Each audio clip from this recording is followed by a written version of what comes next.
نحمده ونصلي على رسوله الكريم اما بعد فاعوذ بالله من الشيطان الرجيم بسم الله الرحمن الرحيم رب اشرح لي صدري ويسر لي امري واحلل عقدة من لساني يفقهوا قولي.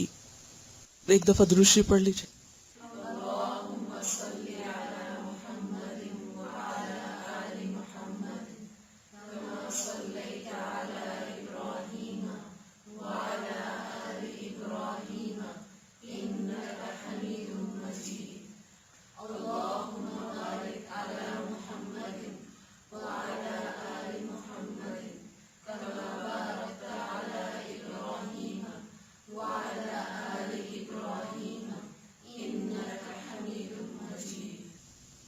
دعا مانگیے.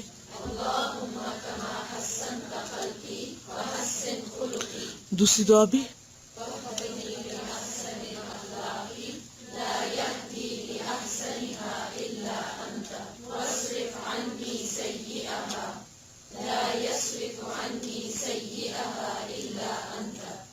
ہمارا آج کا موضوع الامانہ، امانت داری، ٹرسٹ وردینس. قال اللہ تعالی ان اللہ یأمرکم ان تؤدوا الامانات الی اہلها. اللہ تعالیٰ کا ارشاد ہے، اللہ تمہیں حکم دیتا ہے کہ امانتیں اہل امانت کے سپرد کرو. امانت کا لفظ امن سے ہے، الف میم نون. امن یأمن امانتن کا معنی ہوتا ہے امین ہونا، امانت دار ہونا، ٹرسٹ وردی ہونا، قابل اعتماد ہونا. اسی سے صفت امین ہے. امن کا لفظ بھی اسی سے ہے، جس کا معنی بھروسہ کرنا، اعتماد کرنا ہوتا ہے. اسی سے لفظ امان ہے، کسی کو امان دینا، حفاظت میں لینا. ایمان لفظ بھی اسی مادے سے ہے. گویا امن، امانت، ایمان سب کا سورس ایک ہی ہے. اگر دیکھا جائے تو ان تینوں کا باہم ایک دوسرے سے تعلق بھی ہے. جس کے اندر ایمان ہو اس میں لازماً امانت داری بھی ہوگی، اور جو شخص امانت دار ہو وہ دوسروں کے لیے اور خود اپنے لیے باعث امن ہوگا. امانت کا تعلق کسی خاص چیز سے نہیں. امانت میں تمام چیزیں جو حقوق اللہ اور حقوق العباد سے تعلق رکھتی ہیں وہ سب شامل ہیں. ابو حیان الاندلسی ایک مفسر ہیں، ان کی تفسیر ہے البحر المحیط. وہ امانت کے بارے میں لکھتے ہیں کہ امانت کے حکم میں قول اور فعل اور عقیدہ، قول یعنی بات، فعل کام، اور عقیدہ یعنی انسان کی سوچ اور انسان کے اندر جو ایمان کی کیفیت ہے، عقیدہ سے تعلق رکھنے والی تمام چیزیں داخل ہیں. گویا امانت کا انحصار یا امانت کا دائرہ کار کس کس چیز پر ہے؟ انسان کی سوچ، انسان کے قول اور انسان کے فعل پر. اسی لیے ہم دیکھتے ہیں کہ امانت صرف مالی امور میں نہیں ہوتی. عام طور پر جب امانت کی بات ہوتی ہے تو ہم کیش اور کائنڈ کی بات سوچتے ہیں کہ کوئی چیز ہوگی امانت یا کوئی مال ہوگا امانت، جبکہ امانت کا تعلق بات سے بھی ہے، کاموں سے بھی ہے، عبادات سے بھی ہے، ذمہ داریوں سے بھی ہے، باہمی انسانی تعلقات میں جو معاملات ہیں ان سے بھی ہے، لین دین وغیرہ میں. اللہ تعالیٰ نے جو کچھ ہمیں دیا، خواہ وہ ہمارے جسم کی شکل میں، خواہ اولاد کی شکل میں، خواہ مال کی شکل میں، وہ سب بھی ہمارے پاس امانت ہے. حتیٰ کہ ہمیں دیا جانے والا اختیار اور ارادہ، وہ بھی کیا ہے؟ امانت.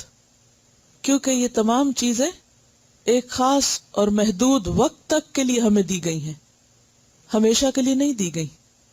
اور دیکھا کیا جا رہا ہے کہ ہم ان کا استعمال کیسے کرتے ہیں، اللہ کی مرضی کے مطابق یا اس کی مرضی کے خلاف.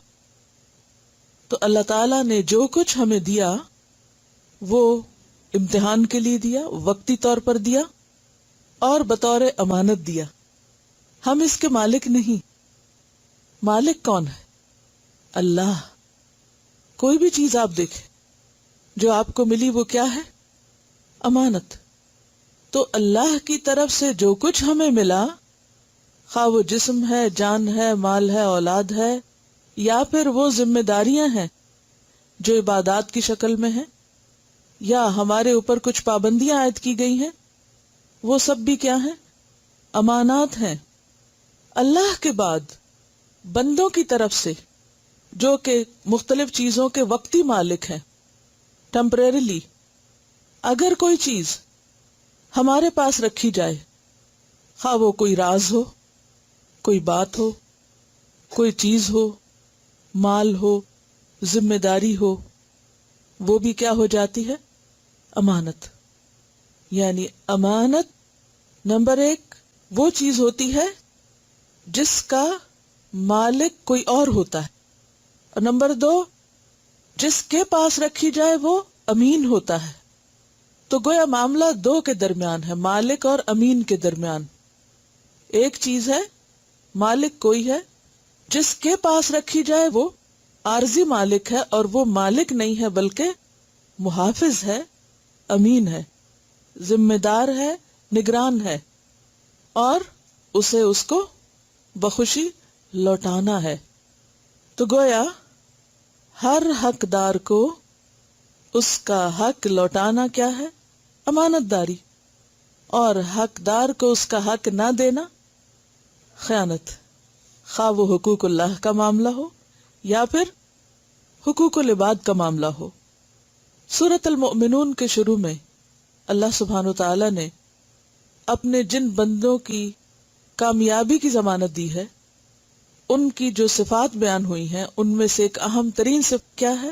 والذین هم لاماناتہم وعہدہم راعون، کہ وہ لوگ اپنی امانتوں اور اپنے عہد کے نگران ہوتے ہیں، محافظ ہوتے ہیں، ان کی حفاظت کرتے ہیں اور انہیں ان کے حقداروں تک لوٹانے والے ہوتے ہیں. تو جو بھی چیزیں معاملات سے متعلق ہیں، خواہ معاملہ اللہ سے ہو یا بندے سے، تو حسن اخلاق میں اہم ترین چیز کیا ہے؟ حسن معاملہ. کیا ہے؟ حسن معاملہ. معاملہ باب مفاعلہ پر ہے، یعنی دو کا آپس میں لین دین، خواہ وہ معاملہ اللہ پاک کے ساتھ ہو یا وہ معاملہ بندوں کے ساتھ ہو. تو یہ لین دین اور اس میں کھڑا ہونا، یہی امانت دار ہونا ہے. دوسروں کو ان کا حق پورا پورا دے دینا امانت داری ہے، اور حق نہ دینا خیانت ہے. ہم دیکھتے ہیں کہ اللہ تعالی نے جس فرشتے کے ذریعے اپنا کلام بھیجا، جبریل، ان کا لقب کیا بتایا؟ الامین. نزل بہ الروح الامین. اس قرآن کو کون لے کر اترا ہے؟ روح الامین، جبریل امین.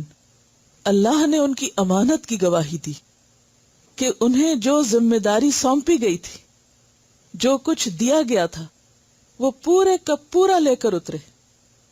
اس میں سے کچھ بھی اپنے پاس نہیں رکھا، کچھ بھی کمی نہیں کی، پورے کا پورا دے دیا.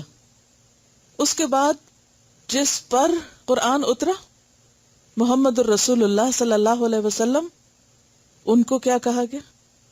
الامین. اور یہ نہ صرف یہ کہ اپنوں کی طرف سے بلکہ دشمنوں کی طرف سے، مخالفین کی طرف سے بھی ان کو الامین کہا گیا. اور اس کی گواہی ہمیں آپ کے طرز عمل سے ملتی ہے. ہجرت کے موقع پر آپ صلی اللہ علیہ وسلم جب مکہ چھوڑ رہے تھے تو اپنی جگہ حضرت علی رضی اللہ تعالی عنہ کو چھوڑ کر آئے. کس لیے؟ تاکہ آپ کے پاس لوگوں کی جو امانتیں رکھی ہوئی ہیں وہ لوٹا دی جائیں. وہ اس وقت تک نہ نکلیں جب تک کہ امانتیں دے نہ دی جائیں. اور اسی طرح آپ دیگر لوگوں سے بھی تعلقات میں، اور خاص طور پر اسلام سے قبل جو آپ کے تاجرانہ تعلقات تھے، ان میں آپ بہت امانت دار تھے. حجر اسود کے تنصیب کے موقع پر جب سب سے پہلے آپ صبح تشریف لائے تو اس وقت سب نے آپ کو دیکھ کر کیا پکارا کہ جاء الامین، الامین آ گیا ہے۔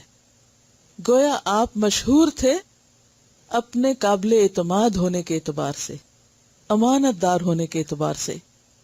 اور پھر آپ صلی اللہ علیہ وسلم کے صحابہ کرام جو ہمارے لیے ایک بہترین رہنمائی کا ذریعہ ہیں، کیونکہ ان سے ہم اپنے آپ کو زیادہ ریلیٹ کر سکتے ہیں، وہ سب امانت دار تھے، لیکن خاص طور پر ان میں سے ایک شخص کو امین الامت، امین الامت کا خطاب ملا۔ کون ہے وہ؟ کون ہے وہ جن کو پوری امت میں سے سب سے زیادہ امانت دار ہونے کا شرف حاصل ہے؟ ابو عبیدہ ابن الجراح، امین الامت۔ حضرت ابو عبیدہ، ان کا نام عامر ہے، عامر بن عبداللہ بن جراح، قریش میں سے ہیں۔ ابو عبیدہ آپ کی کنیت ہے۔ عبداللہ بن عمر کہتے ہیں قریش میں 3 شخصیات ایسی ہیں جن کے چہرے تمام لوگوں سے بڑھ کر حسین ہیں، جن کا اخلاق سب سے عمدہ ہے، جن میں حیا سب سے زیادہ ہے، اور اگر آپ ان سے بات کریں تو کبھی جھوٹ نہ بولیں۔ آپ ان سے کوئی بات کریں تو آپ کو جھٹلائیں نہیں، یعنی آپ بات کریں تو نہیں کہہ کے آپ کی بات نہیں کاٹیں گے، یعنی اس قدر با اخلاق ہیں۔ اور وہ کون ہے؟ صدیق اکبر رضی اللہ عنہ، ابو بکر صدیق، عثمان بن عفان رضی اللہ عنہ، اور ابو عبیدہ بن الجراح۔ حضرت ابو عبیدہ ان لوگوں میں سے ہیں جو حضرت ابو بکر کے دوسرے ہی دن مسلمان ہو گئے تھے، سابقون الاولون میں سے ہیں۔ حضرت ابو بکر جب خود مسلمان ہوئے تو انہوں نے دیر نہیں کی جا کر اپنے دوستوں کو امانت دینے میں، کیونکہ یہ امانت تھی نا اب ان کے پاس۔ اسلام ان کے پاس کیا تھی؟ ایک سچائی کی صورت میں بہترین امانت۔ فوراً ہی اپنے دوستوں کا حق ادا کرنے کے لیے چل دیے اور جا کر ان کو اسلام کی دعوت دی۔ اور وہ کون کون تھے؟ ان میں ایک تو یہی ابو عبیدہ بن جراح ہیں، پھر عبد الرحمن ابن عوف ہیں، عثمان ابن مزعون، اور ارقم بن ابی الارقم۔ اور یہ دوسرے ہی دن آپ کے ساتھ نبی صلی اللہ علیہ وسلم کی خدمت میں حاضر ہو کر مسلمان ہو گئے۔ حضرت ابو عبیدہ نے اپنی ساری زندگی اسلام کے لیے وقف کی، لیکن خاص طور پر ان کے لیے جنگ بدر ایک بہت بڑا امتحان تھی۔ جنگ بدر کے موقع پر انہوں نے بہادری کے بہت سے جوہر دکھائے۔ وہ اتنے زبردست جنگجو اور اتنے بہادر تھے کہ کوئی بھی ان کے سامنے آنے سے گھبراتا تھا، ٹکتا نہیں تھا، یعنی جہاں دیکھتے تھے کہ ابو عبیدہ آ رہے ہیں وہاں سے لوگ ہٹ جاتے تھے، لیکن ایک شخص بار بار سامنے آ جاتا اور وہ ہر دفعہ پہلو تہی کر جاتے، پھر تھوڑی دیر بعد وہ شخص پھر سامنے آ جاتا، پھر سامنے آ جاتا، پھر وہ بچاتے۔ لیکن ایک وقت ایسا آ گیا کہ اگر وہ اس کو بچاتے تو دین کو نہیں بچا سکتے تھے، اور اگر دین کو بچاتے تو اس کو نہیں بچا سکتے تھے۔ بالآخر دین کی محبت غالب آ گئی، اللہ اور اس کے رسول صلی اللہ علیہ وسلم کی محبت غالب آ گئی، اور اس نے سامنے کھڑے شخص پر تلوار چلا دی، اور وہ ان کے سامنے قدموں میں ڈھیر ہو گیا۔ وہ شخص انہی کا باپ عبداللہ بن جراح تھا۔ کسی بھی شخص کے ایمان اور جذبات کا شدید ترین امتحان ہو سکتا ہے کہ کوئی شخص اللہ کے دین کی خاطر، اہل ایمان کی خاطر اپنے خون کے رشتوں کی پرواہ نہ کرے۔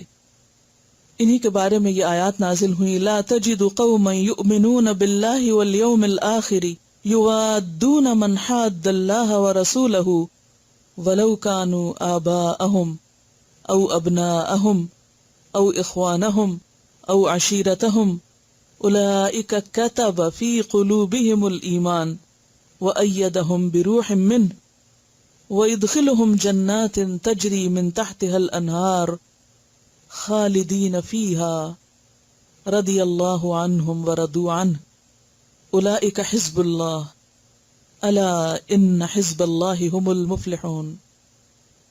تم کبھی یہ نہ پاؤ گے کہ جو لوگ اللہ اور آخرت پر ایمان رکھنے والے ہیں وہ ان لوگوں سے محبت کرتے ہوں جنہوں نے اللہ اور اس کے رسول کی مخالفت کی ہے، خواہ وہ ان کے باپ ہوں، ان کے بیٹے ہوں، ان کے بھائی ہوں یا ان کے اہل خاندان، یہ وہ لوگ ہیں جن کے دلوں میں اللہ نے ایمان کو لکھ دیا ہے اور اپنی طرف سے ایک روح عطا کر کے ان کو قوت بخشی ہے۔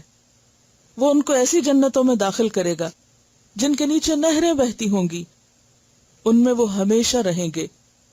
اللہ ان سے راضی ہوا اور وہ اللہ سے راضی ہو گئے۔ یہی لوگ اللہ کا گروہ ہیں، خبردار رہو اللہ کا گروہ ہی کامیاب ہونے والا ہے۔ یہ تھی ان کی امانت داری۔ ان کی امانت داری سے متعلق اور ان کے اعلیٰ اخلاق سے متعلق ایک اور واقعہ بھی ملتا ہے کہ عیسائیوں کا ایک وفد نبی صلی اللہ علیہ وسلم کی خدمت میں حاضر ہوا اور کہا کہ ہم آپ سے بہت متاثر ہیں، آپ اپنے ساتھیوں میں سے کسی ایک شخص کو ہمارے پاس بھیجیں کہ وہ ہمارے درمیان مالی معاملات میں کچھ اختلافات کو سلجھا دے، یعنی کوئی ایک ایسا شخص بھیجیں جو ہماری آپس کے جھگڑے کو ختم کرا دے کہ بہت شدید آپس میں اختلافات ہو چکے ہیں۔ آپ نے فرمایا تم شام کو میرے پاس آنا، میں آپ کے ساتھ ایک ایسا شخص روانہ کروں گا جو طاقتور بھی ہے اور امانت دار بھی ہے، اور امانت دار بھی ہے۔ حضرت عمر فرماتے ہیں کہ میں اس روز جلدی جلدی ظہر کی نماز کے لیے مسجد نبوی میں آیا، شاید میرا نام انتخاب میں آ جائے۔ وہ کہتے ہیں کہ مجھے کسی امارت اور قیادت کا شوق نہیں تھا، بلکہ میری تمنا یہ تھی کہ وفد کے سامنے آپ نے جو اوصاف بیان کیے ہیں میں ان کا مصداق ٹھہروں، یعنی وہ خوبیاں میرے اندر پائی جائیں جو آپ اس شخص کی بیان کر رہے ہیں کہ وہ کیا ہے، طاقتور بھی ہے، امانت دار بھی ہے، امین ہے وہ۔ لیکن وہ انتظار میں رہے اور کہتے ہیں کہ اس دوران میں نے اپنا سر اوپر بھی اٹھایا، آپ صلی اللہ علیہ وسلم دائیں بائیں دیکھ رہے تھے، ڈھونڈ رہے تھے اس شخص کو جس کو آپ بھیجنا چاہتے تھے، تو میں نے اپنا آپ یعنی ظاہر کر کے بھی بتایا، لیکن آپ مسلسل نمازیوں کی طرف دیکھتے رہے، یہاں تک کہ آپ کی نظر حضرت ابو عبیدہ پر پڑی۔ آپ نے اشارے سے انہیں اپنے پاس بلایا اور فرمایا کہ آپ ان کے ساتھ جائیں اور ان کے اختلافات کو عدل اور انصاف کے ساتھ نپٹائیں۔ اس وقت حضرت عمر پکار اٹھے کہ ابو عبیدہ ہم سے بازی لے گئے۔ یہ کون سی صفت تھی جس کی وجہ سے وہ بازی لے گئے؟ امانت داری۔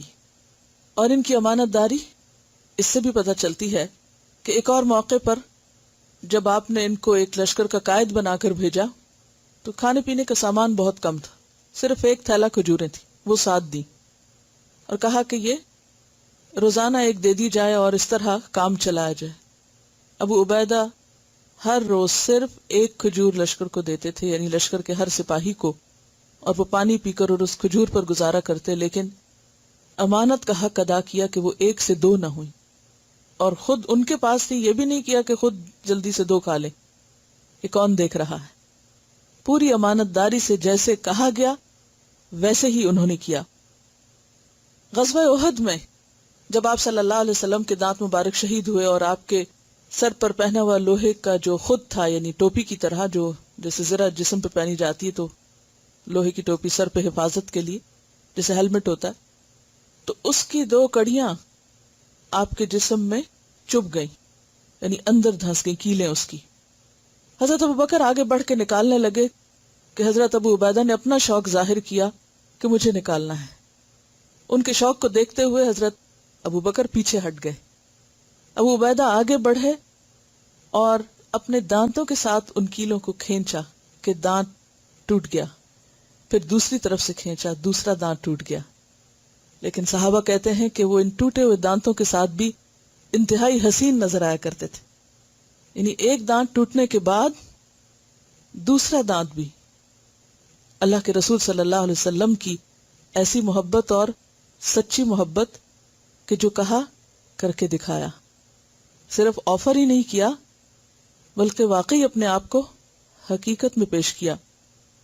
آپ صلی اللہ علیہ وسلم کے بعد حضرت عمر نے ان کو خلیفہ کے لیے آگے کیا کہ آپ ہم میں سب سے اچھے ہیں، آپ کو خلیفہ بننا چاہیے، لیکن یہ کہہ کر پیچھے ہٹ گئے کہ میں بھلا اس امت کا خلیفہ کیسے ہو سکتا ہوں جس کے لیے اللہ کے رسول صلی اللہ علیہ وسلم نے ابو بکر کو نماز کی امامت کے لیے منتخب کیا۔ خلیفہ وہی ہو سکتے ہیں. اور اس پر پھر سب کا فیصلہ متفق ہو گیا اور حضرت ابو بکر کو خلیفہ چن لیا گیا. اس کے بعد حضرت ابو بکر نے خود حضرت عمر کو اپنے بعد خلیفہ مقرر کر دیا، اور یہ حضرت عمر کے ساتھ پورا تعاون کرتے رہے، اور ان کے دور خلافت میں شام اور فلسطین کے علاقوں کی طرف ان کی فوج گئی اور ایک کے بعد ایک علاقے فتح کرتے چلے گئے. اس دوران تعاون پھیل گیا.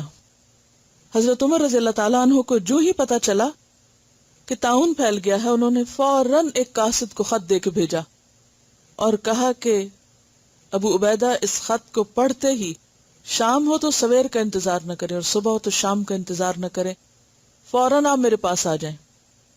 ابو عبیدہ نے خط پڑھا، کہنے لگے مجھے معلوم ہے امیر المومنین کو مجھ سے کیا ضروری کام ہے. وہ ایسے شخص کو باقی رکھنا چاہتے ہیں جو اس دنیا میں ہمیشہ باقی رہنے والا نہیں. اور امیر المومنین کو خط کا جواب لکھ کے بھیجا. لکھتے ہیں مجھے یہ علم ہے کہ آپ کو میرے ساتھ کیا ضروری کام ہے. بصیرت دیکھیں، فراست دیکھیں. میں اس وقت لشکر اسلام میں ہوں. آج مسلمان جس مصیبت میں مبتلا ہیں، میں اس نازک حالت میں انہیں نہیں چھوڑ سکتا، تنہا نہیں چھوڑ سکتا، نہ ہی میں ان سے جدا ہونا چاہتا ہوں، یہاں تک کہ اللہ میرے لیے اور ان کے بارے میں کوئی فیصلہ فرما دے. مجھے آپ اس سلسلے میں معذور رکھتے ہوئے انہی لوگوں کے درمیان رہنے کی اجازت دیں. یعنی امیر اگر چلا جائے تو باقی لشکر وہاں کس لیے رہے. جب یہ خط امیر المومنین حضرت عمر فاروق کے پاس پہنچا تو پڑھ کر آپ کی آنکھوں سے بے اختیار آنسو آنے لگے. پاس بیٹھے ہوئے صحابہ کرام نے آپ کو زار و قطار روتے ہوئے دیکھ کے فرمایا، کیا ابو عبیدہ فوت ہو گئے؟ فرمایا نہیں، لیکن موت ان کے بہت قریب پہنچ چکی. اور اندازہ آپ کا غلط نہ تھا، کیونکہ ابو عبیدہ تھوڑے ہی عرصے کے بعد طاعون کی بیماری میں مبتلا ہو گئے. جب موت کا وقت قریب آیا تو لشکر اسلام کو یہ وصیت کی، میں تمہیں آج ایک وصیت کرتا ہوں، اگر آپ لوگوں نے اسے تسلیم کیا تو ہمیشہ خیریت سے رہو گے. سنو، نماز قائم کرنا، رمضان کے روزے رکھنا، صدقہ و خیرات کرتے رہنا، حج بیت اللہ کرنا، عمرہ کرنا، آپس میں ایک دوسرے کو اچھی باتوں کی تلقین کرتے رہنا، اپنے حکمرانوں کے ساتھ خیر خواہی سے پیش آنا، انہیں کبھی دھوکہ نہ دینا، دیکھنا کہیں دنیا تمہیں غافل نہ کر دے. میری یہ بات غور سے سنو، اگر کسی شخص کو 1000 سال کی بھی عمر مل جائے تو آخر کار اس کا انجام یہی ہوگا جو آج میرا دیکھ رہے ہو. موت سے کوئی نہیں بچ سکتا. سب کو میری طرف سے سلام اور تم پر خدائے ذوالجلال والاکرام کی رحمت. پھر معاذ بن جبل کی طرف متوجہ ہوئے، فرمایا معاذ لوگوں کو نماز پڑھایا کریں، یعنی امام ان کو مقرر کیا، اور خدا حافظ کہا. اس کے ساتھ ہی ان کی روح نکل گئی. معاذ بن جبل اٹھے اور فرمایا، لوگو، آج تم ایسی شخصیت کے غم میں مبتلا ہو، خدا کی قسم میں نے ان سے بڑھ کر نیک دل، حسد اور بغض سے پاک سینہ، آخرت سے بہت زیادہ محبت کرنے والا اور عوام الناس کے ساتھ خیر خواہی سے پیش آنے والا کسی اور کو نہ پایا. سب مل کر ان کے لیے دعائے رحمت کرو. تو بات یہ ہے کہ یہ ہیں امین الامت ابو عبیدہ بن الجراح، کہ جن کی زندگی آخر دم تک اپنی امانت اور ذمہ داری کی ادائیگی میں گزری، حتیٰ کہ اس راستے میں جان بھی دے دی، لیکن اپنی ذمہ داری کو چھوڑا نہیں. کیونکہ امانت داری کا ایک حصہ یہ بھی ہے کہ جو کام آپ کے سپرد کر دیا جائے پھر آپ اس کو کر جائیں، خواہ اس راستے میں پھر موت کا خطرہ ہی کیوں نہ ہو. قال اللہ تعالی یا ایھا الذین آمنوا لا تخونوا اللہ والرسول وتخونوا اماناتکم وانتم تعلمون.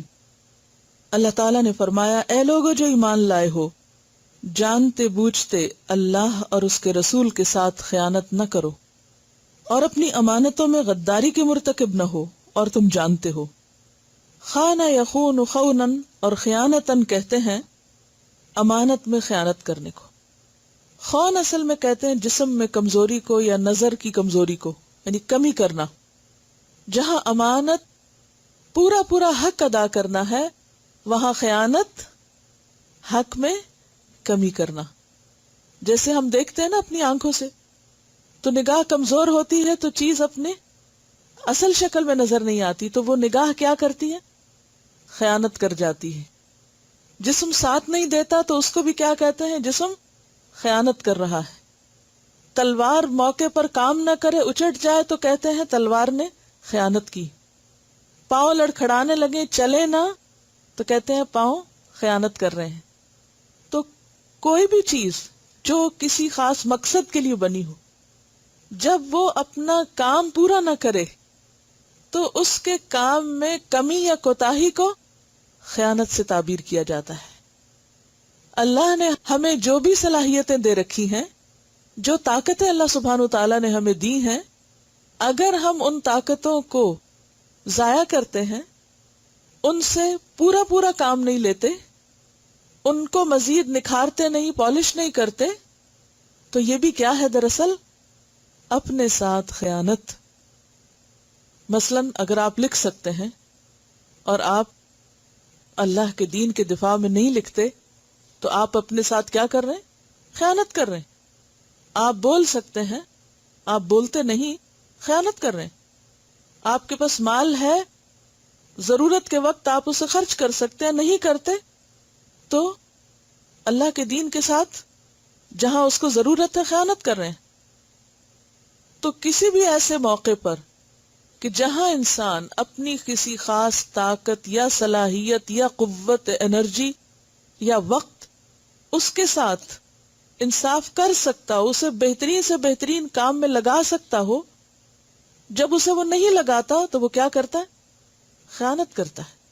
بیکار کی سستی میں مبتلا رہنا، اپنی صلاحیتوں کو صحیح جگہ نہ لگانا، بہتر سے بہترین کی طرف نہ جانا، میکسیمم ایفرٹ نہ کرنا، کام چوری کرنا، یہ سب خیانت ہے۔ تو کہا گیا کہ اللہ کے ساتھ مت خیانت کرو، یعنی حقوق اللہ میں کمی نہ کرو، رسول کے ساتھ خیانت نہ کرو، یعنی سنت کے معاملے میں سستی نہ برتو، اپنی امانتوں میں خیانت نہ کرو، یعنی جو اللہ نے دے رکھی ہیں تمہارے پاس صلاحیتیں اور قوتیں، ان کو صحیح طور پر صحیح جگہ استعمال کرو، ان کا غلط استعمال نہ کرو۔ وَأَنْتُمْ تَعْلَمُونَ، اور تم جانتے ہو، تمہیں پتہ ہوتا ہے کہ تم کیا کر سکتے ہو، اور جو کر سکتے ہو پھر نہیں کرتے، اسی کا نام خیانت ہو جاتا ہے۔ قال اللہ تعالی ان اللہ لا يحب الخائنین، اللہ تعالیٰ فرماتا ہے یقیناً اللہ خیانت کرنے والوں کو پسند نہیں کرتا۔ خیانت کار لوگ اللہ کے محبوب نہیں ہو سکتے۔ ایک اور جگہ پر آتا ہے ان اللہ لا يحب من کان خوانا اثیما، بے شک اللہ نہیں محبت رکھتا کسی ایسے شخص سے جو خیانت کار ہو، گناہگار۔ کیونکہ اپنے ساتھ خیانت دراصل کیا ہے؟ نعمتوں کی ناشکری، ناقدری۔ یہ زندگی کا امتحان ہے، اور اس میں ہمیں بہت کچھ اپنی آخرت، اپنے کل کے لیے سمیٹنا ہے، تیار کرنا ہے۔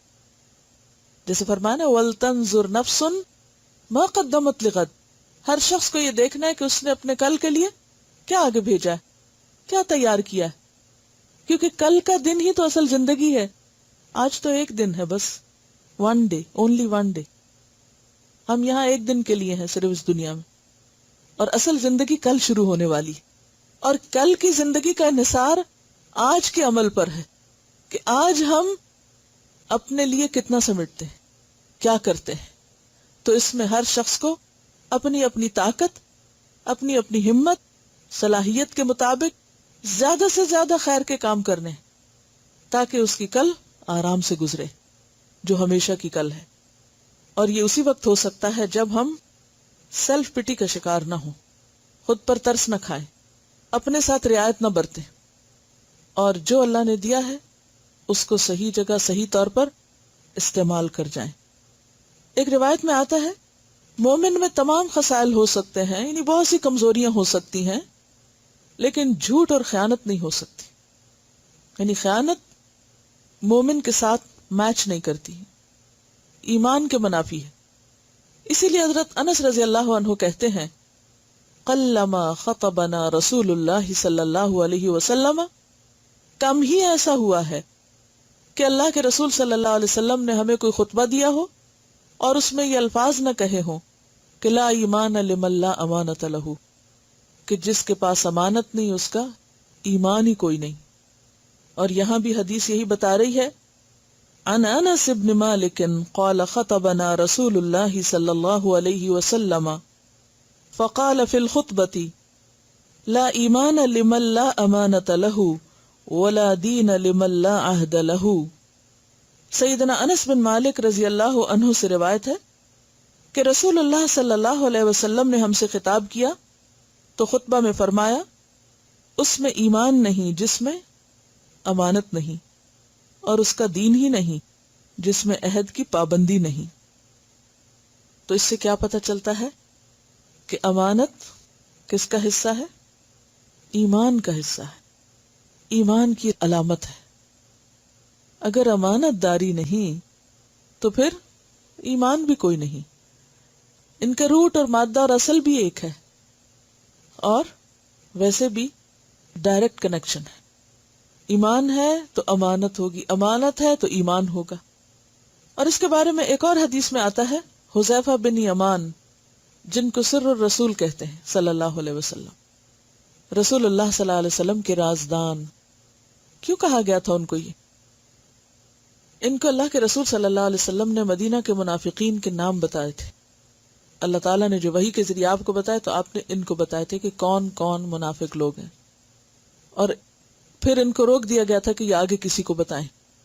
انہوں نے اس راز کو پوری طرح سنبھال کے رکھا، اور راز کو راز رکھنا بھی کیا ہے؟ امانت داری کا حصہ ہے. تو لا ایمان لمن لا امانت لہ.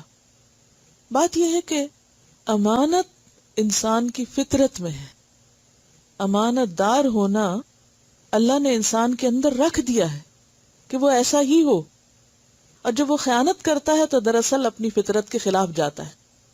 تو حضرت حذیفہ بن یمان کی جو حدیث ہے اس میں نبی صلی اللہ علیہ وسلم نے فرمایا ان الامانۃ نزلت فی جذر قلوب الرجال ثم نزل القرآن فعلموا من القرآن وعلموا من السنۃ، کہ امانت مردوں کے یا لوگوں کے دلوں کی جڑ میں ڈال دی گئی ہے، یعنی فطرت میں رکھ دی گئی ہے. اور فطرت اور شریعت میں کوئی تضاد بھی نہیں ہے کہ جو چیزیں اللہ نے فطرت میں ڈالی ہمارے اندر ایک پوٹینشل ان کا رکھا، پھر شریعت نے آ کے اس کو نکالا اور اس کو بہترین جگہ استعمال کروایا. یعنی امانت ایک ایسی چیز ہے کہ جس کا ہر فطرت انسانی اعتراف کرتی ہے یا اس کو اپنے اندر محفوظ رکھے ہوئے ہے. اور پھر کیا فرمایا؟ ثم نزل القرآن، یعنی پہلے سے ہی امانت تو اندر رکھی ہوئی تھی، پھر قرآن نازل ہوا. فعلموا، تو لوگوں نے علم حاصل کیا، سیکھا. کس چیز کا؟ امانت کا. کہاں سے؟ من القرآن، قرآن سے. یعنی اس امانت کی ادائیگی کو ادا کرنا کہاں سے سیکھا؟ قرآن سے سیکھا. وعلموا من السنۃ، اور انہوں نے سنت میں سے علم حاصل کیا، سنت میں سے سیکھا. تو گویا امانت تو ہے اندر، لیکن ادائیگی تب ممکن ہے جب انسان علم حاصل کرے قرآن اور سنت کا، اور یہی چیز اس کو واضح کر کے سامنے لے آتی ہے کہ کیا کرنا چاہیے اور کیا نہیں. قرآن مجید کی ایک اور آیت جو سورۃ الاحزاب کی آیت ہے، اس میں اللہ تعالیٰ فرماتے ہیں اِنَّا عَرَضْنَا الْأَمَانَةَ عَلَى السَّمَاوَاتِ وَالْأَرْضِ وَالْجِبَالِ فَأَبَيْنَ أَن يَحْمِلْنَهَا وَأَشْفَقْنَ مِنْهَا وَحَمَلَهَا الْإِنسَانُ إِنَّهُ كَانَ ظَلُومًا جَهُولًا. اِنَّا عَرَضْنَا الْأَمَانَةَ، بے شک ہم نے پیش کیا امانت کو. یہ امانت کیا ہے؟ یہ دینی فرائض اور ذمہ داریاں ہیں، اطاعت کا عملی تقاضا. علی السماوات والارض والجبال، آسمانوں پہ پیش کیا، زمین پہ پیش کیا، پہاڑوں پہ پیش کیا کہ یہ شریعت کے احکامات لے لو، ان پہ عمل کرو، اور اگر کرو گے تو پھر جنت جیسی جگہ ملے گی، بہت عزت اور مقام پاؤ گے. اور اگر نہیں کیا تو سخت سزا پاؤ گے. فَأَبَيْنَ أَن يَحْمِلْنَهَا، تو یہ دیکھ کر کہ یہ تو بہت بھاری کام ہے، انہوں نے اسے اٹھانے سے انکار کر دیا. وَأَشْفَقْنَ مِنْهَا، اور وہ اس سے ڈر گئے. وَحَمَلَهَا الْإِنسَانُ، انسان نے اس کو قبول کر لیا. کیا دیکھ کر؟ اس کے اجر کو دیکھ کر. ہے تو ایک پازیٹو چیز. اِنَّهُ كَانَ ظَلُومًا جَهُولًا، ظلوم اس ظالم کو کہتے ہیں جو عدل بھی کرے، اور جہول اس جاہل کو کہتے ہیں جو علم بھی رکھتا ہو. لیکن پھر کہاں ظلم کرتا ہے اور کہاں جہالت برتتا ہے؟ ادائیگی امانت میں، کہ اس نے پھر حق ادا نہ کیا جیسا کہ حق ادا کرنے کا حق تھا. یہ بالکل ایسے ہی جیسے اللہ تعالیٰ فرماتے ہیں وَمَا قَدَرُ اللَّهَ حَقَّ قَدْرِهِ، اللہ کی معرفت کا حق ادا نہیں کیا، پیغمبر پر ایمان لانے کا حق ادا نہیں کیا، قرآن کو سمجھنے کا حق ادا نہیں کیا، دین پر پھر چلنے کا حق ادا نہیں کیا. تو بات یہ ہے کہ ظلوم اور جہول ہونا یہی ہے کہ جانتے بوجھتے ہوئے کہ کرنا کیا چاہیے پھر نہ کرنا. کیوں نہ کرنا؟ بعض اوقات محسوس تھی، بعض اوقات حساب کا اور احتساب کا کوئی خوف نہ ہونا کہ اچھا کوئی بات نہیں، کر لیا تو بھی ٹھیک ہے، نہ کیا تو بھی ٹھیک ہے. لیکن ہم سے مطلوب کیا ہے، تقاضا کیا ہے کہ ہم اس حق کو ادا کریں، چاہے وہ کوئی ذمہ داری اللہ کی طرف سے ہے ہم پر، یا بندوں نے ہمارے اوپر کوئی ذمہ داری ڈالی ہے، چاہے وہ ہماری ازدواجی زندگی ہے یا ہماری تعلیمی زندگی، عبادتوں میں، اخلاق میں، معاملات میں امانت دار ہوں. اسی لیے اگلی حدیث میں ہم دیکھتے ہیں کہ آپ صلی اللہ علیہ وسلم نے فرمایا عن ابی ہریرہ قال قال رسول اللہ صلی اللہ علیہ وسلم اد الامانۃ اد الامانۃ الی من ائتمنک ولا تخن من خانک. رواہ ابو داود کتاب البیوع. عن ابی ہریرہ، ابو ہریرہ رضی اللہ عنہ سے روایت ہے، قال کہتے ہیں قال رسول اللہ صلی اللہ علیہ وسلم، رسول اللہ صلی اللہ علیہ وسلم نے فرمایا اد الامانۃ، ادا کرو امانت. گویا ذمہ داریاں پوری کرو، فرائض پورے کرو، لوگوں کو ان کے حق دو. الی من ائتمنک، جس نے تمہارے پاس امانت رکھی، یعنی اگر اللہ کے فرائض ہیں تو وہ اللہ نے ہمارے اوپر رکھی تو ان کو ادا کرو. صحیح طہارت کا اہتمام کرنا بھی کیا ہے؟ امانت میں سے امانت ادا کرنا ہے. اور خیانت کیا ہے؟ اس میں کوتاہی کرنا. اگر ایک بال برابر بھی جگہ خشک ہے تو وہ کیا ہے؟ خیانت ہے، کمی ہے. اسی طرح نماز کی چوری بدترین چوری ہے، تو نماز کی خیانت کیا ہے؟ نماز میں نگاہوں کی خیانت کیا ہے؟ کہ سامنے نیچے سجدے کی جگہ دیکھنے کے بجائے ادھر ادھر انسان دیکھے اور ادھر ادھر کی باتیں جان بوجھ کے سوچتا رہے. یعنی کسی بھی حق میں کمی اس کی خیانت ہے. تو اد الامانۃ الی من ائتمنک ولا تخن من خانک، اور نہ تو خیانت کر اس سے جس نے تجھ سے خیانت کی. اب اس کو اگر ہم حقوق العباد کے معنی میں لیں تو خاص طور پر ہمیں اپنے طرز عمل کو دیکھنے کی ضرورت ہے کہ کیا ہم واقعی اس حدیث پہ عمل کرتے ہیں. حکم کیا ہے؟ اد الامانہ، امانت ادا کرو. تو مومن کون ہوتا ہے کہ جو اس وقت تک بے چین رہے جب تک کہ وہ امانت واپس نہ لوٹا دے، پوری نہ کر دے. کسی کی بھی کوئی بات یا کوئی چیز اگر ہمارے پاس بطور امانت ہے تو پھر اس کو اپنی ملکیت نہ سمجھا جائے. ملکیت کا معنی کیا ہوتا ہے؟ کہ پھر جیسے چاہیں اس کو استعمال کریں. اگر کسی نے اپنی کوئی بات ہم سے شیئر کی اور کہا کہ یہ بات کسی کو نہیں بتانا، تو کیا ہے؟ یہ بات اسی کی امانت ہے، ہمیں کیا کرنا ہے؟ اس کے بعد کسی سے ذکر نہیں کرنا اس کا. اگر کیا تو وہ کیا ہوگی؟ خیانت ہوگی. اسی طرح نہ صرف یہ کہ بات، اگر کوئی چیز ہمارے پاس لا کے رکھتا ہے، کوئی کہتا ہے کہ اچھا یہ میرا قلم لے لو، میں کل تم سے لے لوں گی. تو اب ہمارے پاس امانت کیا ہے کہ ہم اس میں خیانت کیا نہ کریں کہ اس سے بیٹھ کے لکھنا نہ شروع کر دیں، یا اس کو ضائع نہ کر دیں، گم نہ کر دیں. اگر ایسا کریں گے تو کیا ہوگا؟ خیانت ہوگی. اور خیانت کس کی صفات میں سے ہے؟ منافق کی. منافق کی 4 علامتوں میں سے ایک علامت کیا ہے؟ کہ جب تم اسے امانت دار بناؤ تو وہ خیانت کرے. وَلَا تَخُنْ مَنْ خَانَكَ، ویسے بھی خیانت نہیں کرنی اور اس کی بھی نہیں کرنی جس نے تجھ سے خیانت کی. یہ ایک بڑی اہم بات ہے. عام حالات میں امین ہونا تو ہونا ہی ہے، ضروری ہے، لیکن خائن کے ساتھ بھی امانت دار ہونا ہے. یہ تعلیم دی جا رہی. کیا کہا گیا؟ امانت کو اس حد تک ادا کرنا ہے کہ حتیٰ کہ کوئی اگر تمہارے ساتھ نہیں بھی وہ پورا کرتا حق، تو تمہیں اس کے ساتھ بھی کرنا ہے. کیونکہ اگر ایسا نہیں ہوگا تو پھر تو کوئی کسی کا بھی حق ادا نہیں کر سکتا. کیونکہ عام حالات میں کیا ہوتا ہے، کوئی انسان اس کے ساتھ اچھا کر رہا ہے، مثلا کوئی آپ کو آپ کا حق دے رہا ہے، آپ کے شوہر ہیں یا بچے ہیں یا دوست ہیں یا کوئی بھی، کوئی شخص آپ کو آپ کا حق دے رہا ہے، تو آپ بھی کیا کرتے ہیں؟ اس کے ساتھ اچھا ہونے کی کوشش کرتے ہیں اپنے حیثیت میں. لیکن اس وقت انتہائی مشکل ہوتا ہے جب کوئی آپ کو آپ کا حق نہیں دیتا.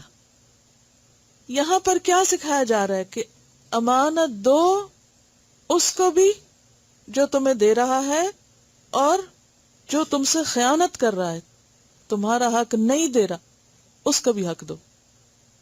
وَلَا تَخُنْ مَنْ خَانَكَ، تمہیں حق نہیں کہ یہ جواز پیش کرو، یہ عذر پیش کرو کہ فلاں نے بھی تو میرے ساتھ یہ کیا تھا، اس نے بھی تو حق نہیں پورا کیا، اس نے بھی تو کمٹمنٹ نہیں نبھائی، تو کیا ہوا اگر میں بھی نہ نبھاؤں؟ گویا دوسرے کی روش، دوسرے کے طریقے سے قطع نظر کر کے کہ وہ کیا کرتا ہے، ہمیں اس سے کوئی غرض نہیں. کیا دیکھنا ہے؟ ہمیں کیا کرنا ہے، مجھے کیا کرنا ہے. یہی اصل امتحان ہے. کیونکہ اگر جواباً امانتیں ادا کی جائیں تو یہ امتحان نہیں ہے، یہ کوئی ٹیسٹ نہیں ہے. ٹیسٹ کب ہوتا ہے کسی کا؟ امتحان ایک مشکل چیز ہے. مشکل کب پڑتی ہے کسی کو کچھ دینے میں؟ جب کوئی ہمیں نہ دے رہا ہو، جب کوئی ہمارے ساتھ برا کر رہا ہو، جب کوئی ہمارے ساتھ زیادتی کر رہا ہو. تو پھر ہم اپنے پاس ایک بہت اچھا جواز رکھتے ہیں، میں یہ کام اس لیے نہیں کر رہی کیونکہ میرے ساتھ ایسا اور ایسا اور ایسا کیا گیا ہے. میں فلاں کی عزت نہیں کرتا کیونکہ اس نے میری بے عزتی کی ہے. میں فلاں کی چیز نہیں لوٹاؤں گا اس لیے کہ اس نے فلاں میری چیز نہیں لوٹائی تھی. میں اس کا حق نہیں دوں گا کیونکہ اس نے بھی تو میرا فلاں فلاں حق نہیں دیا ہوا، یعنی مالی ہے یا دیگر حقوق ہیں. تو بات یہ ہے کہ حسن اخلاق اس کا نام نہیں کہ کوئی آپ کے ساتھ با اخلاق ہے تو آپ بھی با اخلاق بنے ہوئے. یہ تو کوئی اخلاق نہیں، یہ تو ری ایکشن ہے. کیونکہ کوئی اچھا تو آپ بھی اچھے. اچھائی کے جواب میں اچھائی، اگر یہ بھی نہ ہو تو پھر تو انسان اسفل سافلین میں سے ہے. پھر تو اس کے برا ہونے میں کوئی کسر ہی باقی نہیں رہی کہ ایک اچھا کرے اور دوسرا نہ کرے. تو یہ تو آمنے سامنے کا ادلے بدلے کا اچھا ہونا ہے. اس نے اچھا کیا، آپ نے بھی اچھا کر دیا، فائن. لیکن اچھا وہ ہے کہ جب دوسرا اس کا حق نہ دے، دوسرا اس سے اچھا نہ کرے، تو اس صورت میں بھی وہ اچھا کرے. یعنی ہر حال میں اچھا ہونا، ہر حال میں اپنی ذمہ داری پوری کرنا، یہی دراصل امانت کی ادائیگی ہے. بعض اوقات ایسا بھی ہوتا ہے نا کہ کسی نے آپ کے پاس امانت رکھی، اب اس کے پاس ثبوت کوئی نہیں. ویسے کسی نے آپ کے پاس قلم ہی لا کے رکھا، اب وہ مانگنے آیا تو آپ کہتے ہیں اچھا ثبوت لاؤ، اور آپ کو پتا ہے اس کے پاس ثبوت کوئی نہیں. تو آپ کے پاس کوئی جواز نہیں کہ چونکہ اس کے پاس ثبوت نہیں لہٰذا اس پر قبضہ کرنا میرا حق ہو گیا. آپ پھر بھی نہیں کر سکتے کیونکہ آپ کو پتا ہے کہ چیز اسی کی ہے، اور اس پر گواہ کون ہے؟ اللہ. تو جب تک اللہ کا خوف نہ ہو، تقوی نہ ہو، امانت کی ادائیگی ہو نہیں سکتی. اسی لیے کیا فرمایا؟ اد الامانۃ الی من ائتمنک ولا تخن من خانک. گویا دوسرے لفظوں میں رد عمل کی نفسیات سے بچنا ہے. رد عمل کیا ہوتا ہے؟ ریئیکشن. ریئیکشنری نہیں بننا. ایک اور جگہ پر آتا نا کہ اپنے عمل کو لوگوں کے تابع نہ کرو کہ وہ ہم سے اچھا کریں گے تو ہم ان سے کریں گے، اور اگر وہ ہم سے برا کریں گے تو ہم بھی برا کریں گے. کوئی جو کچھ بھی ہے، مجھے اپنا فرض نبھانا ہے. ایسے میں عام طور پر کیا ہوتا ہے کہ لوگ ایک دوسرے کو کمزور کرتے ہیں. وہ کہتے ہیں دیکھو فلاں نے بھی تو تمہارے ساتھ ایسا کیا تھا، تم کیوں بے وقوف بنے ہوئے ہو؟ تم بھی بدلہ لے سکتے ہو، تم بھی ایسا کر سکتے ہو. نہیں، بدلہ تو اتنا ہوتا ہے کہ جو حق میں آ جائے، لیکن کسی کی امانت کو غصب کر لینا یہ جواز پیش کر کے کہ اس نے میری امانت نہیں دی، تو یہ تو درست نہیں. مومن عورتوں کی صفت کیا بتائی گئی قرآن مجید میں؟ فالصالحات قانتات حافظات للغیب بما حفظ اللہ. جو نیک عورتیں ہوتی ہیں وہ فرما بردار ہوتی ہیں. فالصالحات قانتات حافظات، حفاظت کرنے والی ہوتی ہیں. بما حفظ اللہ، بوجہ اس کے کہ اللہ نے ان کے حقوق کی حفاظت کی ہے. ہمیں یہ نہیں دیکھنا چاہیے کہ لوگ ہمارے ساتھ کیا کریں، ہمیں یہ دیکھنا چاہیے کہ اللہ نے ہم پر کتنے انعام کیے. جب ہمارے اندر پانے کا احساس ہوگا نا کہ یہ نہیں دیتا تو نہ دے، اگر کوئی چیز میری قسمت میں ہے، میرے نصیب میں ہے، تو وہ اللہ اپنے خزانوں سے مجھے دے گا. مجھے دینے میں بخل نہیں کرنا. اور اس میں آپ دیکھیں گے کہ اگر آپ واقعی حسن اخلاق کے اس اصول پر عمل پیرا ہوں گے تو یہ ہو نہیں سکتا کہ آپ اپنے اخلاق سے دوسرے کو جیت نہ لیں. ایک دن آئے گا کہ وہ اپنے آپ کو منوائے گا، یعنی حسن اخلاق اور امانت داری. اور اس کی مثال ہم دیکھتے ہیں کہ امانت دار ہونا اور بااخلاق ہونا کس طرح اپنے آپ کو منواتا ہے. مدینہ سے باہر ایک قافلہ آیا، تبھی شہر میں نہیں آیا تو ان کو بہتاؤ نہیں معلوم تھا. تو ان کے پاس ایک سرخ رنگ کا اونٹ تھا. نبی صلی اللہ علیہ وسلم گزرے کہیں سے تو راستے میں دیکھا کہ وہ قافلے والے بیٹھے اور بہت عمدہ اونٹ ہے ان کے پاس. تو آپ نے ان سے پوچھا کہ بھئی یہ تم بیچو گے؟ تو انہوں نے کہا کہ ہاں ہم بیچیں گے. اور جو انہوں نے بھاؤ بتایا آپ نے اس پر اونٹ خرید لیا، لے کر چلے گئے. جب اونٹ نکل گیا ان کے ہاتھ سے تو ان لوگوں کو خیال آیا کہ یہ تو ہمارے ساتھ زیادتی ہو گئی، اس کی تو قیمت زیادہ تھی اور ہمیں تو پتہ ہی نہیں تھا. اور آپس میں ایک دوسرے کو جیسے عام طور پہ ایسے سودا ہو جائے تو ملامت کرنے لگے. تو ان میں سے ایک شخص نے کہا، جو کہ خاتون تھی، ایک خاتون کہنے لگی کہ مطمئن رہو، ہم نے کسی شخص کا چہرہ اتنا روشن نہیں دیکھا جتنا اس شخص کا جو ہم سے اونٹ لے کر گیا ہے. وہ نہیں پہچانتے تھے آپ کون ہیں. وہ شخص ہمیں دغا نہیں دے سکتا، وہ دھوکہ نہیں دے سکتا. اور واقعی ایسا ہوا کہ آپ صلی اللہ علیہ وسلم نے واپس ان کے لیے مزید کچھ کھجوریں اور کھانا بھجوایا، جو اس بات کی علامت تھی کہ جو کچھ تم سے میں نے لیا ہے اس کا حق اس سے زیادہ ہے، کیونکہ مالک اپنی مرضی سے بیچا تھا. تب اس کے بعد آپ کے اوپر تو کوئی ذمہ داری نہیں تھی. اگر آپ کسی کچھ چیز خریدتے ہیں، بعض اوقات ایسا ہوتا ہے نا کہ کوئی شخص بھول کر سستے داموں کو چیز دے دیتا ہے اور بعد میں اس کو خیال آتا ہے، لیکن اب بات ہاتھ سے نکل گئی. آپ کی تو غلطی نہیں کہ اگر اس نے سستی بیچی، لیکن آپ کو پتہ ہے کہ اس کے ساتھ زیادتی ہوئی. آپ کا ضمیر آپ کو بتاتا ہے کہ نہیں، اس کی قیمت اتنی تھی. بعض اوقات لین دین میں ایک دوسرے کی طرف پیسے چلے جاتے ہیں، کوئی زائد چیز آ جاتی ہے یا قیمت کم لگی ہوئی ہوتی. ہم میں سے کتنے لوگ کتنی دفعہ واپس بازار جا کر اس چیز کو پھر لوٹائیں یا اس کی قیمت واپس کریں. ہم ایسے مواقع پر فائدہ اٹھانے کو اپنی ذہانت اور عقل مندی کا نام دیتے ہیں. تو بات یہ ہے کہ جو شخص امانت دار ہوتا ہے وہ اپنے چال چلن سے، اپنے معاملے سے، اپنے رکھ رکھاؤ سے پہچانا جاتا ہے کہ یہ شخص ایسا نہیں کرنے والا. تو جب کوئی شخص زیادتی کے باوجود اپنا فرض پورا کر رہا ہے، یعنی جو آپ کی ذمہ داری وہ آپ پوری کرتے چلے جا رہے، دوسرا کرتا ہے یا نہیں، تو یہ ہو نہیں سکتا کہ آپ کے اس حسن معاملہ کو اور حسن اخلاق کو تسلیم نہ کیا جائے. دنیا میں بھی تسلیم کیا جاتا ہے. آپ ہی کا انکار کرنے والے آپ کو اپریشیٹ کرنے لگتے ہیں. اور پھر اللہ کے ہاں تو ہر چیز واضح ہے. بار بار آتا ہے قرآن پاک میں کہ جو کچھ تم کرتے ہو اللہ اس کو جانتا ہے، وہ اس کے بارے میں علم رکھتا ہے. تو خلاصہ گفتگو کیا ہے کہ امانت ایمان کا حصہ ہے. امانت کا معنی کیا؟ امانت کس کو کہتے ہیں؟ امانت وہ چیز جس کے آپ حقیقی مالک نہیں ہیں، وقتی طور پر آپ کو اس کی حفاظت کی ذمہ داری دی گئی ہے. امانت دار ہونا کیا ہوتا ہے کہ جب امانت واپس مانگی جائے تو جیسی ہے ویسی ہی لوٹا دی جائے. امانت کا اپوزٹ کیا ہے؟ خیانت. خیانت کا لفظی معنی کیا ہے؟ کمی کرنا. یعنی جس طرح آپ کے پاس امانت رکھی گئی اس کو ویسے نہیں لوٹایا، یا تو قدر میں کمی کر دی گئی، قیمت میں کمی کر دی گئی، یا اسے مس یوز کیا گیا. اور امانت کا تعلق کس کس چیز کے ساتھ ہے؟ قول، فعل اور عقیدہ سے. مزید حقوق کے معاملے میں کس کس کے حقوق کی ادائیگی کا نام امانت ہے؟ حقوق اللہ اور حقوق العباد. حقوق اللہ کی ادائیگی میں مثلاً کس کس چیز کو پورا کرنا امانت ہے؟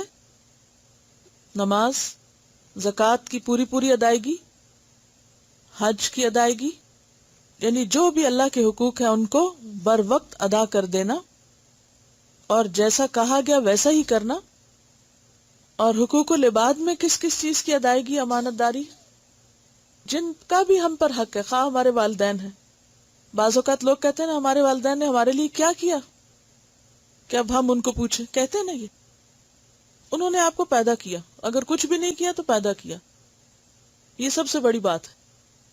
اور اس کے بعد اگر کچھ بھی نہیں کیا، مان لیتے ہیں آپ کی بات کہ آپ کو پیدا کر کے اٹھا کے پھینک آئے تھے کہیں، جو کہ کوئی بھی نہیں کرتا.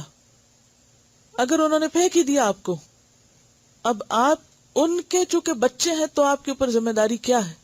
بھلے وہ کچھ بھی نہ کریں آپ کے لیے، آپ اس نے سلوک کریں، کیونکہ بحیثیت اولاد آپ کی جو ذمہ داری ہے وہ آپ کو پوری کرنی ہے. اگر والدین نے نہیں بھی کیا تو بھی آپ کو کرنا ہے. بھلے والدین نے آپ پر ایک پیسہ خرچ نہیں کیا، اور اگر اللہ آپ کو دے تو آپ کی ذمہ داری کیا کہ جب وہ ضرورت مند ہو تو آپ ان کو دیں، کیونکہ ان کا حق ہے آپ پر. شوہر اور بیوی کے معاملے میں کیا ہوگا؟ امانت داری کیا ہوگی؟ حقوق کی ادائیگی. عام طور پر خواتین کو شکایت ہوتی ہے کہ شوہر اچھا سلوک نہیں کرتے، ذمہ داری نہیں پورے کرتے. اکثر کہتے نا کہ وہ ذمہ داری نہیں پوری کرتے، خیال نہیں رکھتے، بچوں کی تعلیم و تربیت صحیح نہیں کر رہے، لیکن وہ اپنے حقوق مانگتے ہیں، جسمانی حقوق ہوں یا جو بھی ہوں. تو ایسے میں کیا عورت کو حق ہے کہ وہ انکار کر دے؟ نہیں کر سکتی انکار. کیوں؟ اس کے نفس، اس کی مزاج، اس کے دل کے بالکل خلاف ہے کہ وہ کسی ایسے شخص کو اس کا حق دے جو اس کو کوئی بھی حق نہیں دیتا.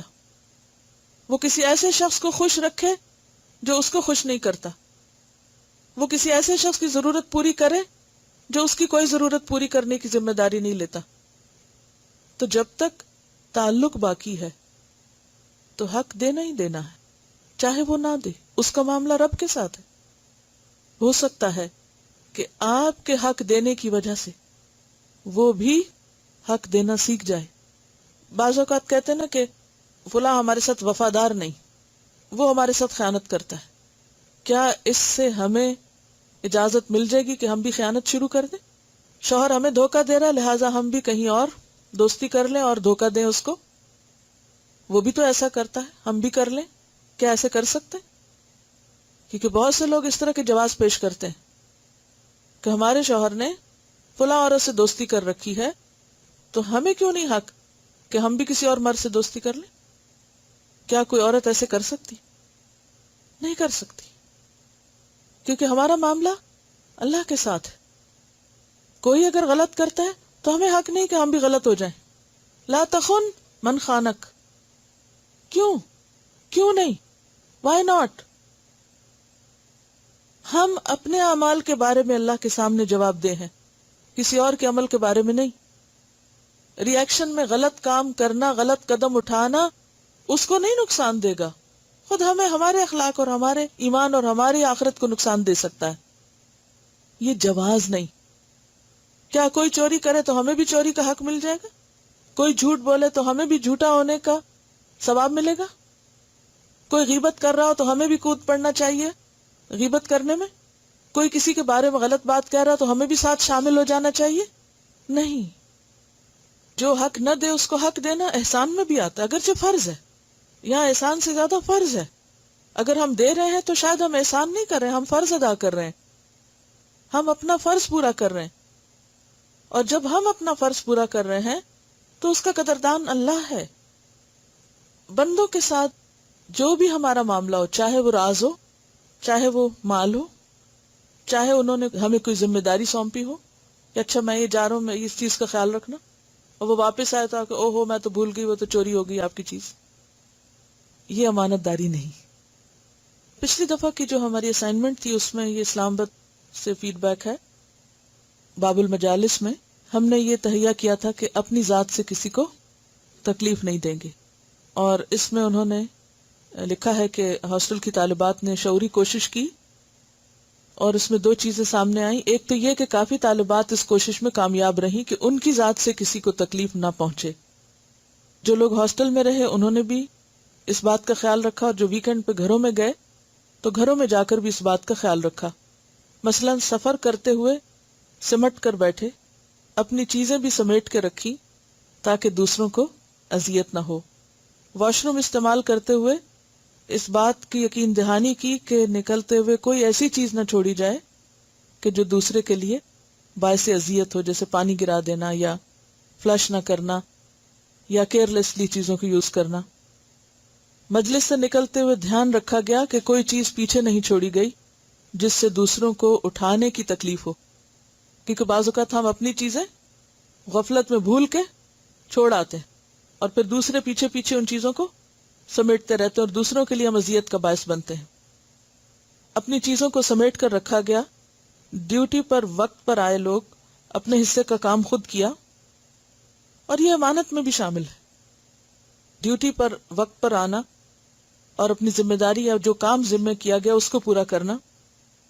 اور دوسری صورت یہ تھی کہ بعض لوگوں نے کوشش کے باوجود ان سے کچھ ایسی چیزیں ہو گئیں کہ جو اذیت کا باعث بنی، کیونکہ ہم انسان ہیں اور کبھی بھی ہمیشہ پرفیکشن نہیں ہوتی۔ مثلا دوسروں کے جوتے پہن لیے، پھر غلطی کا احساس ہوا اور ان کو ان کی جگہ پر رکھا گیا۔ وضو کرتے ہوئے زور زور سے پانی کے چھینٹے منہ پہ مارے تو احساس ہوا کہ چھینٹے اڑ کے دوسرے کے لیے اور سارے ماحول کے لیے تکلیف دہ ہیں۔ بات کرتے ہوئے دوسروں کے ہاتھ پہ ہاتھ مارا، پھر احساس ہوا۔ چیز لے کر واپس نہ کی گئی، پھر احساس ہوا، اور ایٹ لیسٹ یہ سوچ بیدار ہوئی کہ یہ چیزیں دوسروں کے لیے اذیت کا باعث ہے اور ان سے بچنے کی شعوری کوشش کی گئی۔ تو انشاءاللہ تعالی اس ہفتے کے لیے خاص طور پر کیا ہوم ورک ہے آپ کا؟ امانتوں کو ادا کرنا۔ آپ ویکنڈ پہ اپنی سب چیزوں کا جائزہ لیں کہ کہیں آپ نے کسی سے کوئی کتاب ادھاری تو نہیں لی تھی اور وہ رکھ کے آپ بھول گئے ہوں، کسی سے کوئی کام کرنے کا وعدہ تو نہیں کیا تھا جو پورا نہ کر سکے ہو، اسے پورا کریں۔ کوئی ایسا شخص تو نہیں کہ جس کا حق آپ صرف اس وجہ سے نہیں دے رہی کہ وہ آپ کا خیال نہیں رکھتا، اس کو اس کا حق دیں۔ اور کیا ہو سکتا ہے؟ اپنی ذمہ داریوں کی لسٹ بنائیں، اپنے وضو اور طہارت کا خیال رکھیں کہ وضو میں کوئی جگہ خشک تو نہیں رہتی، نمازوں کے اوپر توجہ کریں دوبارہ سے کہ رکوع سجود اور باقی فرائض صحیح طور پر ادا ہو رہے ہیں، زکوٰۃ کی ادائیگی کا حساب کریں کہ کوئی پچھلے سالوں کا کچھ بقایا تو نہیں رہتا، کوئی منت یا نظر آپ نے مانی ہو، کوئی صدقہ خیرات کرنے کی بات سوچی ہو تو کیا وہ پوری ہو گئی۔ اسی طرح اپنی ذمہ داریوں کی لسٹ بنانے کے بعد کہ اپنے والدین یا اولاد یا شوہر یا ہمسائے یا دیگر لوگوں سے معاملہ کرتے وقت مجھ پر کیا ذمہ داری ہے. تعلیمی ذمہ داری کا جائزہ لیں. سبق یاد کرنے کے معاملے میں اپنی امانت کو پورا کریں. یہ بتا رہی ہیں کہ ان کا بیٹا جو ہے وہ ڈاؤن ٹاؤن میں اپنے ساتھ لفافہ رکھتا ہے اور جہاں کوئی بوتل وغیرہ گری ہوئی دیکھتا ہے وہ اٹھا لیتا ہے اور اس کو صحیح جگہ پر رکھتا ہے ریسائکلنگ کے لیے. تو یہ اسے کہتی تھی کہ تم کیوں جمع دار بنے ہوئے کہ ہر چیز ہر جگہ سے اٹھاتے رہتے ہو. لیکن اس کے اندر یہ احساس تھا کہ یہ زمین ہمارے لیے امانت ہے اور اس کا خیال رکھنا اور اس کی یعنی ہر چیز کو اس کے اصل مقام پہ پہنچانا، اور شاید اللہ تعالیٰ کو یہی نیکی پسند آ جائے. تو بات یہ ہے کہ یہ ایک باشعور انسان ہونے کی علامت ہے کہ کوئی آپ کو نہ بھی کہے، آپ کی آنکھیں دیکھتی ہیں، آپ کا ضمیر ایک چیز کو محسوس کرتا ہے، آپ کو ایک چیز غلط نظر آتی ہے، تو آپ کس کے انتظار میں؟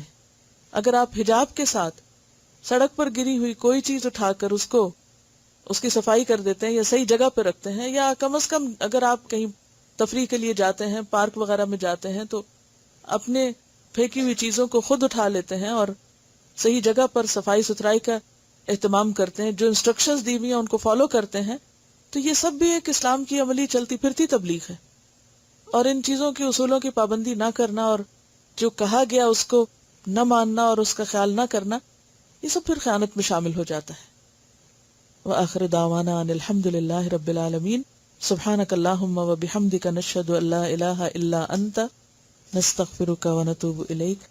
السلام علیکم ورحمۃ اللہ وبرکاتہ.